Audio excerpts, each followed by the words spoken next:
ये पैसा 5 पैसा फानर माथा दिया বিচারে গেছি গিয়া ফান দুইটা খিলি বান দিয়া ফটো লই যাই বিচারা ওরা দিয়ে ফান বাজারও একটা ফানের খিলির দাম 10 টাকা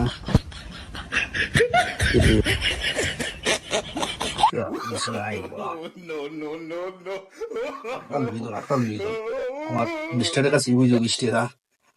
বিছরা বাড়িতে 10 টাকা আমার খরচ হয়েছে রিক্সা ভাড়া আমি 20 টাকা উসলো হয়ে দিলাম দিন ফোন আগে বিছালা পয়সা ইবা দিকে দাঁড়াইলে না ভাই কিছু না ভাই তো ফান খাইছো তো না ফান খাইছি না ভাই ফান খাইছি না ভাই ফান খাইলা না তো শুন লাগাই কি আগে তোমার আঙ্গুলে শুন লাগাই ভাই আগে তো শুন লইছো আচ্ছা নাই কি না তো হইছে হলাই আগে যদি একটা মুখো আড়াই দিতাম মুখো আড়াইয়া ফরে যদি ফকটো ভরতাম তে তো মুখটো হইল না ফকটো হয়ে গেল না আপনারাই বল করেন না জানো কোনো জায়গায় যদি কাম করেন আগে দিকে বা মুখো এরপরও ফকটো ঢুকাইবা